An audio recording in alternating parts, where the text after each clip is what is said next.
João capítulo 9. Caminhando Jesus, viu um homem cego de nascença. E os seus discípulos perguntaram: Mestre, quem pecou, este ou seus pais, para que nascesse cego? Respondeu Jesus: Nem ele pecou, nem seus pais, mas foi para que se manifestem nele as obras de Deus. É necessário que façamos as obras daquele que me enviou, enquanto é dia. A noite vem, quando ninguém pode trabalhar. Enquanto estou no mundo, sou a luz do mundo. Dito isso, cuspiu na terra, e tendo feito lodo com a saliva, aplicou aos olhos do cego, dizendo: Vai, lava-te no tanque de Siloé, que quer dizer enviado. E ele foi, lavou-se e voltou vendo. Então os vizinhos e os que dantes o conheciam de vista, como mendigo, perguntavam: Não é este o que estava sentado pedindo esmolas? Uns diziam: É ele. Outros: Não, mas se parece com ele. Ele mesmo, porém, dizia: Sou eu. Perguntaram-lhe, pois, como te foram abertos os olhos? Respondeu ele: Um homem chamado Jesus fez lodo, untou-me os olhos e disse-me: Vai ao tanque de Siloé e lava-te. Então fui, lavei-me e estou vendo. Disseram-lhe, pois: Onde está ele? Respondeu: Não sei. Levaram, pois, aos fariseus o que dantes fora cego. E era sábado, o dia em que Jesus fez o lodo e lhe abriu os olhos. Então os fariseus, por sua vez, lhe perguntaram como chegar a ver. Ao que lhes respondeu: Aplicou o lodo aos meus olhos, lavei-me e estou vendo. Por isso alguns dos fariseus diziam: Esse homem não é de Deus, porque não guarda o sábado. Diziam outros: Como pode um homem pecador fazer tamanhos sinais? E houve dissensão entre eles. De novo, perguntaram ao cego: Que dizes tu a respeito dele, visto que te abriu os olhos? Que é profeta, respondeu ele. Não acreditaram os judeus que ele fora cego e que agora via, enquanto não lhe chamaram os pais e os interrogaram: É este o vosso filho, de quem dizeis que nasceu cego? Como, pois, vê agora? Então os pais responderam: Sabemos que este é nosso filho e que nasceu cego, mas não sabemos como vê agora. Ou quem lhe abriu os olhos também não sabemos. Perguntai a ele, idade tem, falará de si mesmo. Isto disseram seus pais, porque estavam com medo dos judeus, pois estes já haviam assentado que se alguém confessasse ser Jesus o Cristo, fosse expulso da sinagoga. Por isso é que disseram os pais: ele idade tem, interrogai-o. Então chamaram pela segunda vez o homem que fora cego e lhe disseram: Dá glória a Deus, nós sabemos que esse homem é pecador. E ele retrucou: Se é pecador, não sei. Uma coisa sei, eu era cego e agora vejo. Perguntaram-lhe, pois: Que te fez ele? Como te abriu os olhos? E ele lhes respondeu: Já vou-lo disse, e não atendestes. Por que quereis ouvir outra vez? Porventura quereis vós também tornar-vos seus discípulos? Então o injuriaram e lhe disseram: Discípulo dele és tu, mas nós somos discípulos de Moisés. Sabemos que Deus falou a Moisés, mas este nem sabemos de onde é. Respondeu-lhes o homem: Nisto é de estranhar, que vós não saibais onde ele é. E contudo, me abriu os olhos. Sabemos que Deus não atende a pecadores, mas pelo contrário, se alguém teme a Deus e pratica a sua vontade, a este atende. Desde que há mundo, jamais se ouviu que alguém tenha aberto os olhos a um cego de nascença. Se este homem não fosse de Deus, nada poderia ter feito. Mas eles retrucaram: Tu és nascido todo em pecado, e nos ensina a nós? E o expulsaram. Ouvindo Jesus que o tinham expulsado, encontrando-o, lhe perguntou: Crês tu no Filho do Homem? E ele respondeu e disse: Quem é, Senhor, para que eu nele creia? E Jesus lhe disse: Já o tens visto, e é o que fala contigo. Então afirmou ele: Creio, Senhor, e o adorou. Prosseguiu Jesus: Eu vim a este mundo para juízo, a fim de que os que não veem, vejam, e os que veem, se tornem cegos. Alguns dentre os fariseus que estavam perto dele perguntaram-lhe: Acaso também nós somos cegos? Respondeu-lhe Jesus: Se fosseis cegos, não teríeis pecado algum, mas porque agora dizeis, nós vemos, subsiste o pecado. Pai Santo, Pai querido, abençoe-nos, edifica-nos através da Tua palavra nesta manhã, em nome de Jesus, amém. Vem sentar.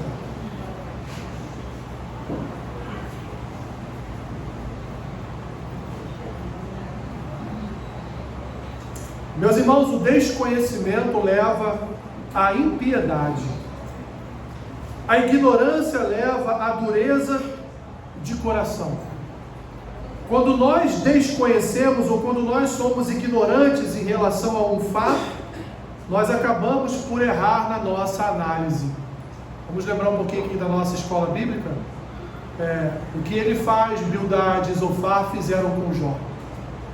Amigos de Jó, e que no momento de maior sofrimento e dor de Jó, o que eles fazem, ao invés de trazerem uma palavra de consolo, de conforto, ao invés de aplicarem a graça e o amor de Deus sobre a vida de Jó, eles trouxeram juízo, eles trouxeram desânimo, cansaço, eles trouxeram sobre Jó uma palavra de aflição, uma palavra de amargura.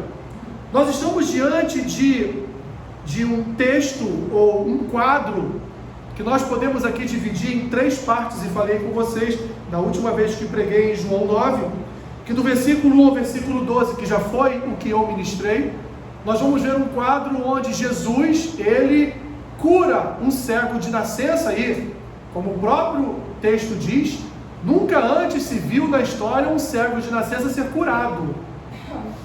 Jesus então cura aquele cego de nascença. No segundo quadro, meus irmãos, a partir do versículo 13 até o versículo 34, que é o que nós veremos hoje, nesta manhã, nós vemos um quadro de interrogatório, onde não só o ex-cego é interrogado, mas também os pais desse ex-cego são interrogados, porque os fariseus não creem que aquele cego, ou aquele ex-cego, foi curado por Jesus. E temos um terceiro quadro, que é o último, que vai do versículo 35 ao 41, que é o reencontro daquele ex-cego com o Senhor Jesus, onde o Senhor Jesus se auto-revela para ele como o Messias, como o Salvador, a ponto do ex-cego o adorar naquele momento aqui.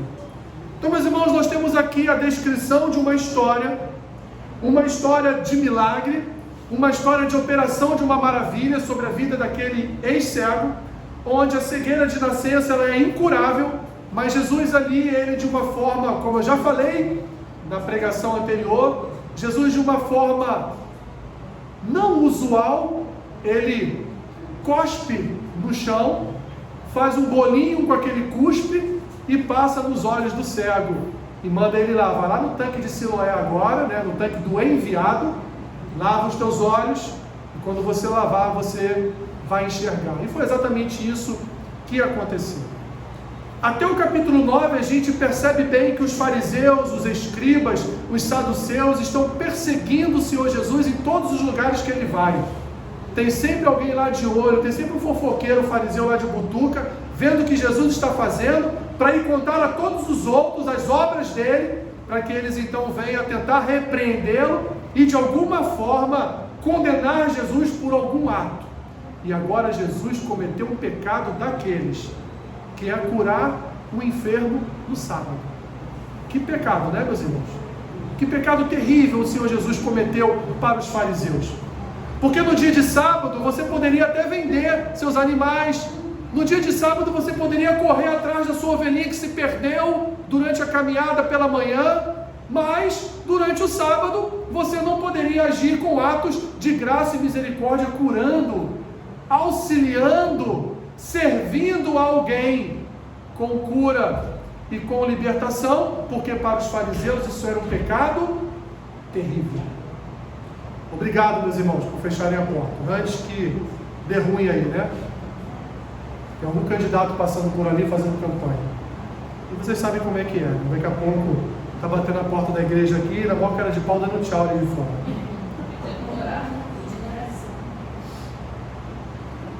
Jesus então, meus irmãos, ele curou esse cego de nascença no sábado.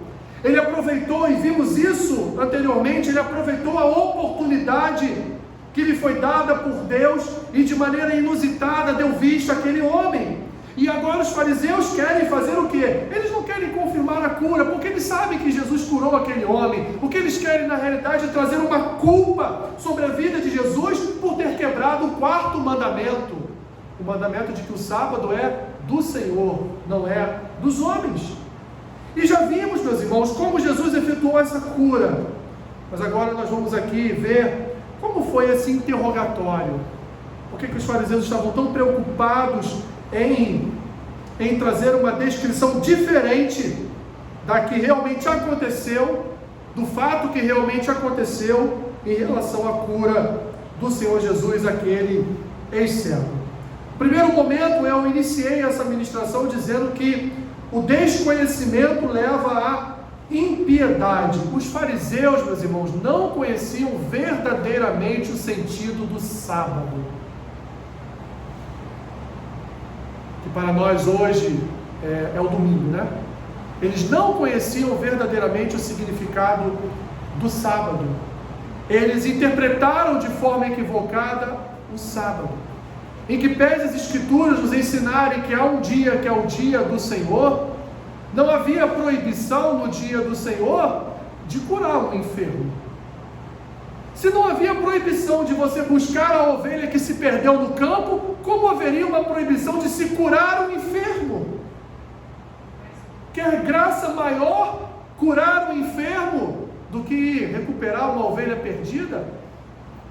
Quer amor maior do que você curar a enfermidade de alguém, do que buscar um animal seu que se perdeu? Não que a busca pelo animal perdido não seja importante, naquele tempo era muito importante, porque valia alguns euros, que é a moeda mais forte aí, né? Valia alguns euros, era muito dinheiro, mas muito mais valiosa é a vida humana, muito mais valiosa é uma cura executada sobre a vida de um enfermo. E Jesus não curou uma só pessoa no sábado. Jesus ele era mestre em curar pessoas no sábado, já de forma proposital, para que eles entendessem que em que pese o sábado ou o nosso domingo fosse para o Senhor, mas nós não estávamos impedidos de realizar as obras para o Senhor. O que nós podemos dizer de impedimento é talvez de utilizar o domingo para os nossos prazeres mundanos, pois hoje de fato é o dia do Senhor. Hoje é o dia que todo cristão em todo o mundo deve estar aonde? Na igreja. É o dia que todas as igrejas em todo o mundo devem estar pelo menos um período do dia com as suas portas abertas para cultuar, para adorar e para pregar as Escrituras. E por desconhecerem, meus irmãos, o significado do sábado, estavam então incriminando o Senhor Jesus. Eles desconheciam que o sábado foi criado para o homem, para o bem-estar do seu corpo, mente e alma, para um dia de descanso. Mas quando nós, deveria ser assim, né? Quando nós estamos na igreja, nós recebemos cura para a alma, recebemos um refrigério, até mesmo para o nosso vigor físico, até mesmo para a nossa saúde. Louvamos ao Deus que nos criou, honramos ao Senhor que nos criou, ouvimos a sua palavra que fala ao nosso coração e de alguma forma transforma ou muda alguma coisa que ainda precisa ser mudada. Somos edificados na comunhão dos santos, somos edificados quando a palavra é ministrada, somos até mesmo edificados naquele momento em que nós louvamos a Deus, porque o louvor é para o Senhor, não é para nós. Mas até mesmo nesse momento, quando louvamos a Deus, quando adoramos o Senhor, nós estamos sendo edificados, porque daqui a alguns minutos o Senhor há de nos responder através da sua palavra, há de nos responder através do seu evangelho, há de nos responder edificando o nosso coração, mudando a nossa vida. A santificação do sábado, meus irmãos, de forma alguma impedia a realização de atos de bondade e de misericórdia, porque uma coisa é usar o sábado para obras de caridade, para serviços aos enfermos e necessitados, outra coisa é usar o sábado para festas, negócios e prazeres desta vida. Evidente, meus irmãos, que nada impede que uma pessoa, por exemplo, que está de férias, ela esteja no domingo lá na casa de praia dela, esteja numa praia, numa cachoeira, ela está de férias, não tem problema nenhum.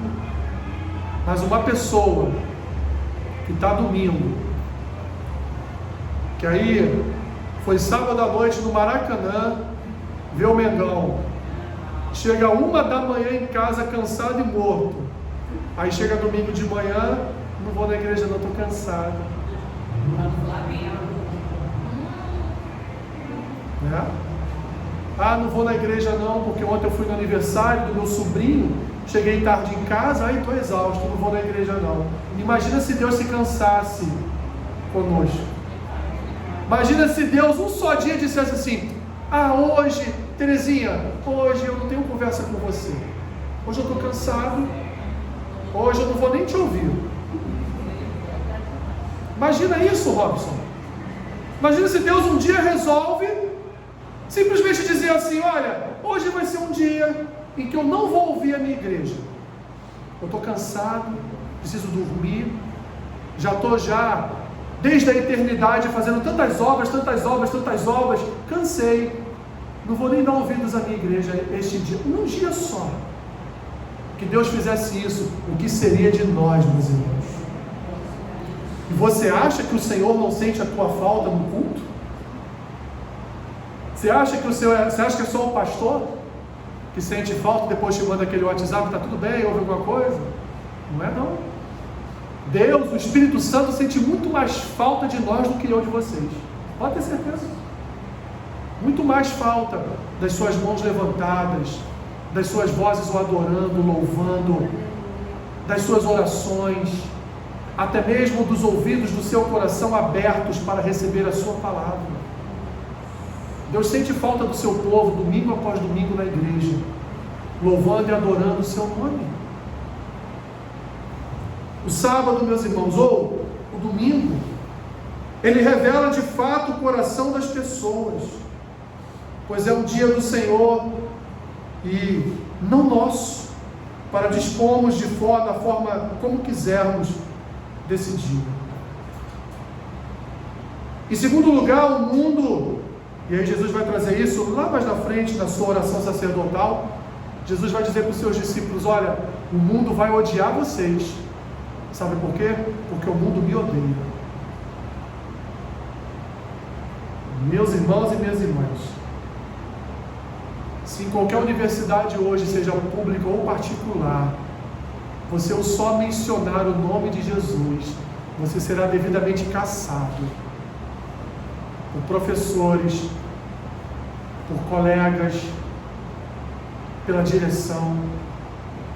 O só pronunciar a voz, o nome do Senhor Jesus, já haverá uma perseguição sobre a sua vida. Olha só o contexto que nós nos encontramos. Esses homens estão diante de um milagre. Um milagre. Milagre esse que eles nunca viram antes. Eles estão diante de um milagre, a cura de um cego de nascença.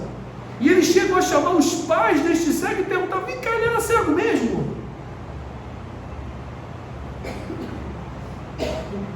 Desde quando ele era cego? Quem foi que curou ele? E o que os pais desse ex-cego respondem? Olha, ele nasceu cego.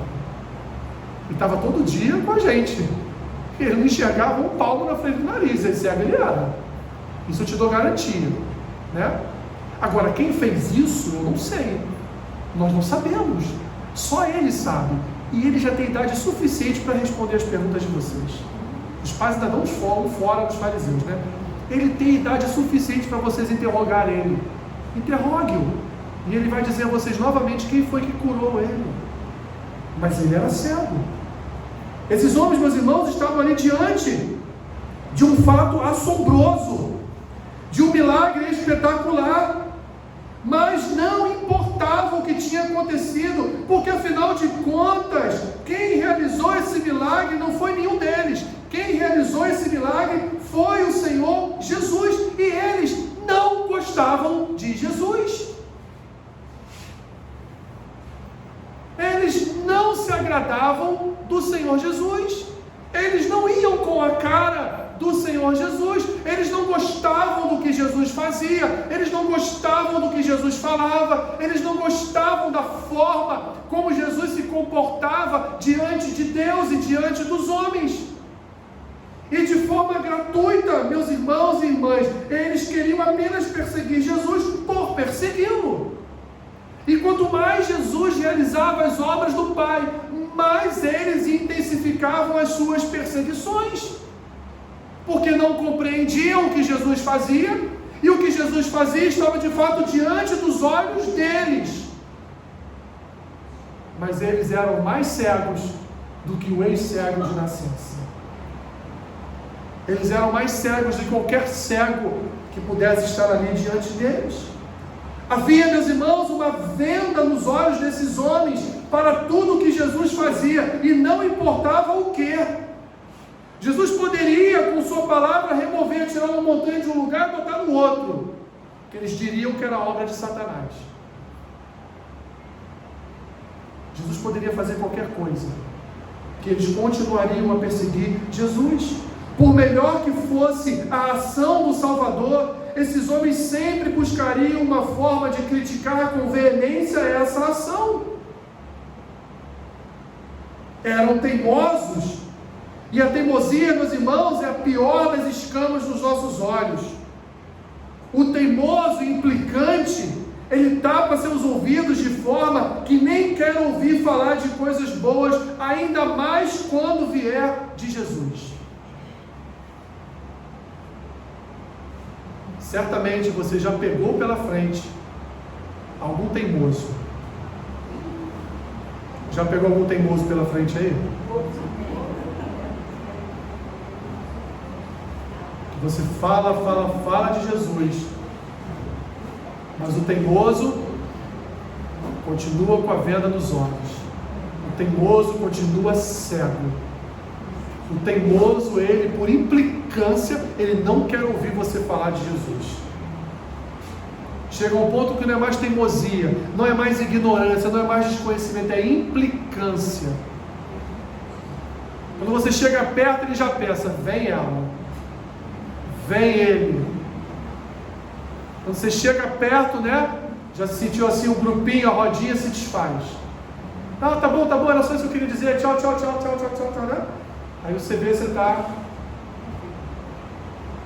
sozinho. Eles não se importavam com a cura do cego. Eles não estavam maravilhados com a cura do cego. Em nenhum momento o texto nos apresenta o relato.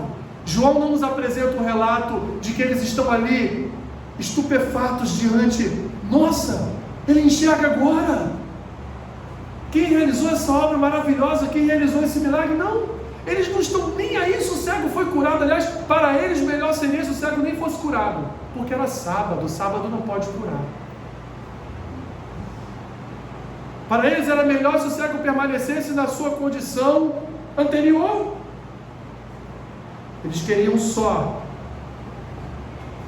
condenar Jesus. Em terceiro lugar, meus irmãos, uma mente cauterizada pela arrogância leva à pior das cegueiras. E a cegueira espiritual é a pior das cegueiras. Observe que esses homens queriam convencer o ex-cego de que ele não era mais cego. Como assim? Esses homens queriam convencer aquele cego que nada de extraordinário havia acontecido na vida dele. Esses homens queriam convencer aquele cego, ou aquele ex-cego, de que aquele que realizara o milagre dele era um homem comum, como qualquer outro. Aliás, falando nisso, provavelmente o que ele realizou em você é uma obra de Satanás. Era isso que eles pensavam. Esses homens estavam com a sua mente embotada, cauterizada, porque eles eram arrogantes, porque eles eram letrados, homens da lei, homens que ensinavam as escrituras, homens que tinham todo o Pentateuco na cabeça, cada lei de Moisés escrita, descrita, registrada, eles tinham na cabeça. O conhecimento trouxe arrogância aos seus corações, soberba à sua alma.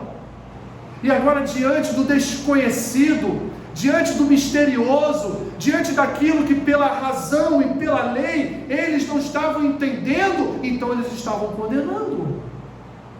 Meu irmão, minha irmã, não condene o que você não entende. Não condene o que você não entende. Porque muitas vezes queremos condenar um fato, um ato, uma ação, algo que acontece, nós no nosso primeiro olhar, no nosso primeiro ver, nós já queremos condenar aquela ação, mas nem conhecemos os fatos, nem sabemos o que aconteceu. Não temos nenhum tipo de conhecimento do que resultou, do que trouxe aquele resultado para aquela pessoa. Mas o abençoado, ele reafirmou a sua condição. Olha o versículo 25. Ele retrucou: bem, se esse homem é pecador, eu não sei. Uma coisa eu sei: eu era cego e agora eu vejo. E foi além. Nos versículos 31 a 33 ele diz: sabemos que Deus não atende a pecadores, mas pelo contrário, se alguém teme a Deus e pratica a sua vontade, a este atende. Desde que há mundo, jamais se ouviu que alguém tenha aberto os olhos a um cego de nascença. Versículo 33. Se este homem não fosse de Deus, nada poderia ter feito. O ex-cego, ele contradiz tudo que os fariseus estão tentando fazer com ele. Não. Se esse homem não fosse homem de Deus, eu não teria deixado de ser cego. Se esse homem não fosse profeta, se esse homem não tivesse nele o poder de Deus, se esse homem não tivesse o Espírito Santo de Deus, eu não teria deixado de ser cego. E aqui, meus irmãos, você lê o texto e acha que é tudo normal. Não é não. Esse homem correu risco de vida. Esse homem correu o risco de ser apedrejado. Esse homem correu o risco de ser crucificado. Esse homem correu o risco aqui de ser não só expulso da sinagoga, mas ainda de apanhar de todos aqueles que estavam na sinagoga. Mas esse homem, mesmo com todo o perigo, mesmo sabendo de tudo que poderia acontecer com ele, esse homem reafirmou a glória de Cristo. Esse homem não temeu. Esse homem não se amedrontou.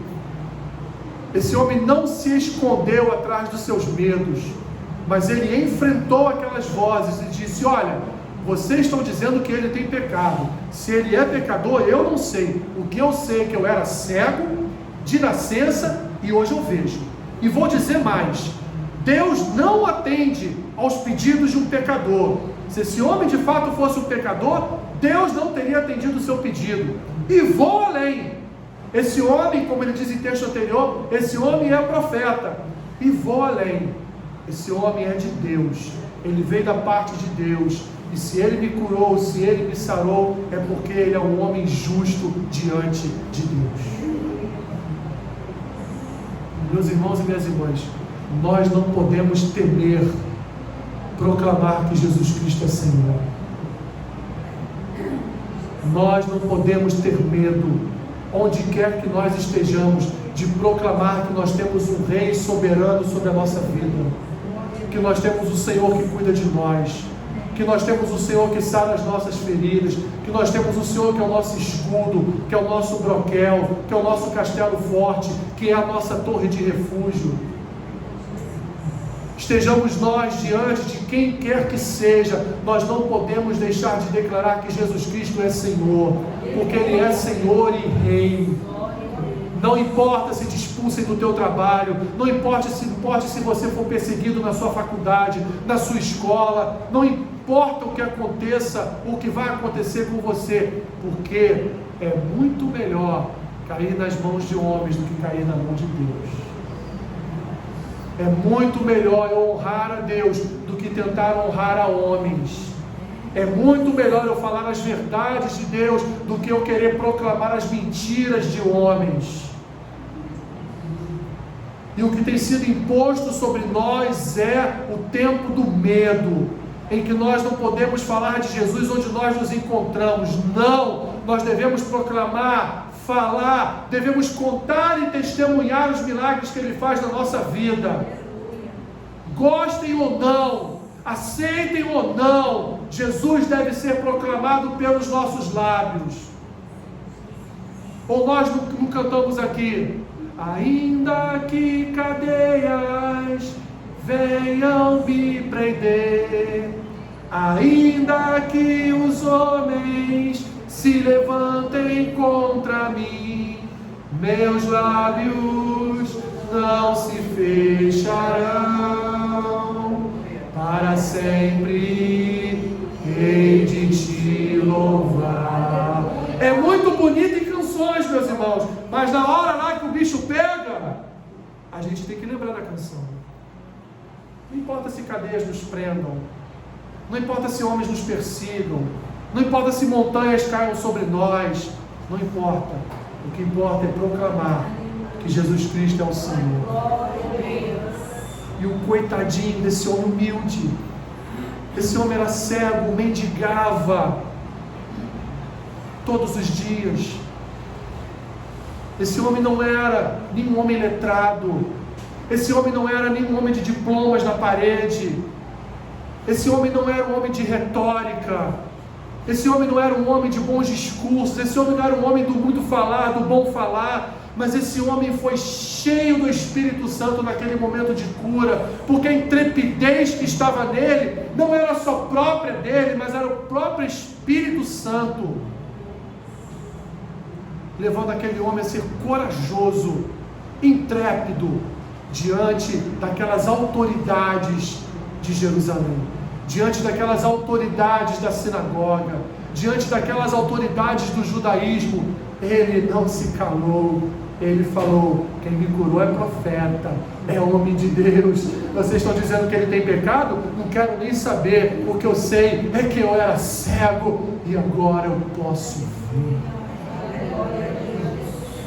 Não importa, meus irmãos, o que falam de Cristo aí fora, o que importa é que nós um dia éramos cegos e agora nós vemos, porque o Senhor nos curou de toda cegueira, o Senhor nos curou de todas as nossas vaidades, o Senhor nos curou de todo o mal que havia em nosso coração, Ele nos libertou do império das trevas. Se hoje nós enxergamos a Sua palavra, se hoje somos curados da nossa alma, se hoje a nossa mente está cativa a Cristo, é porque Ele nos curou.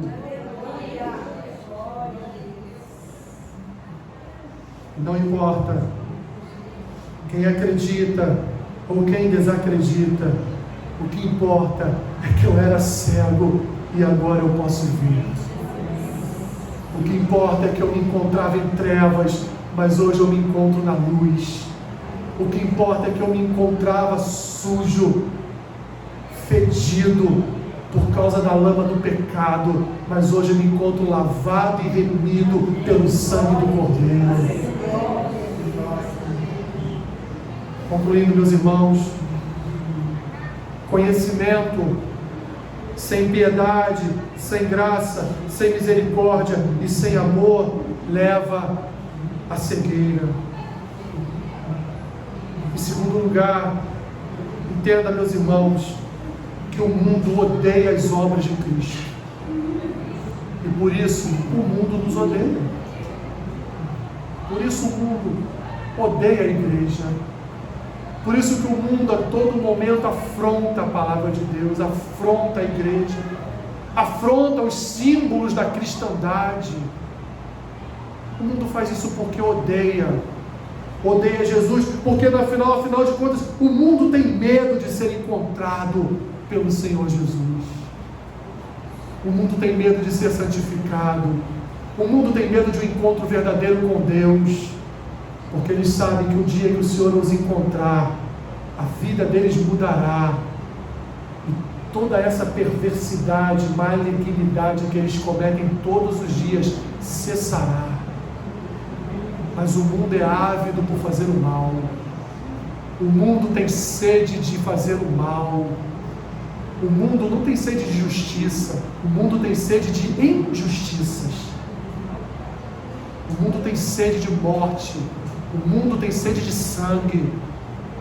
O mundo quer ver o mundo acabar, ser destruído.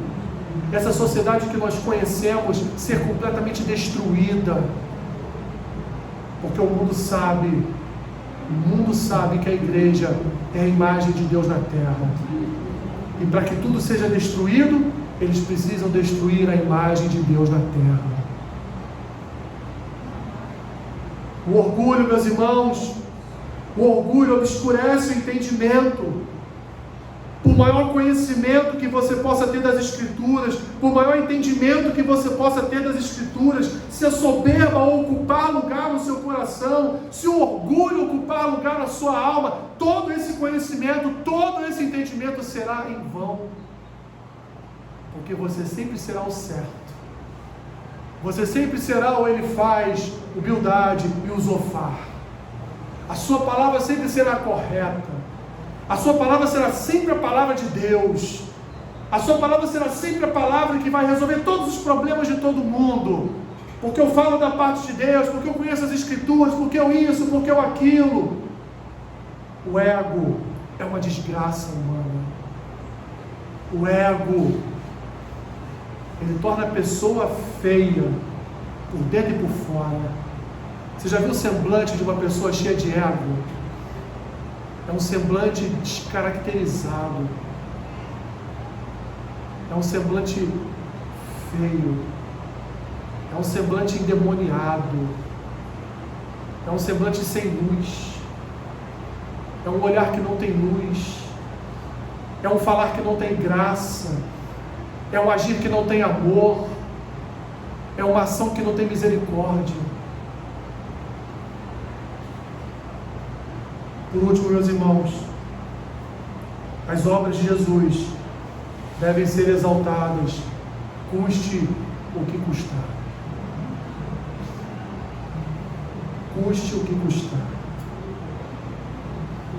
É muito melhor eu perder hoje algo no meio dos homens do que perder algo da parte de Deus. Tudo que Cristo faz na tua vida, tudo que Cristo fez na tua história, proclame, fale, conte. Como disse Paulo a Timóteo, para quem quer ouvir e também para quem não quer ouvir.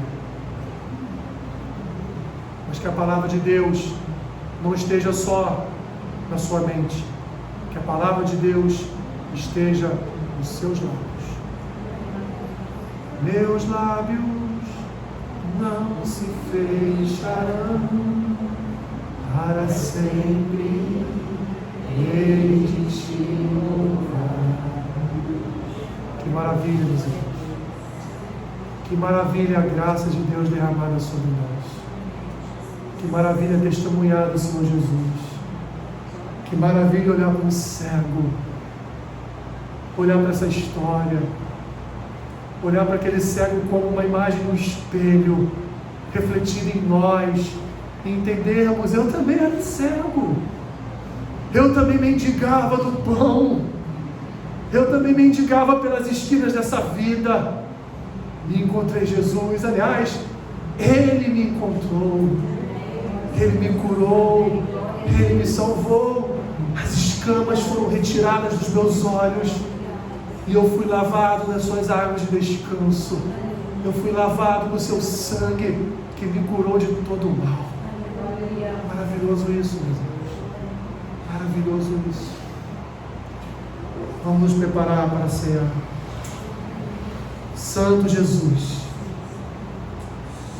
assim como tu alcançaste esse cego na beira do caminho, um dia o Senhor também nos alcançou à beira do caminho.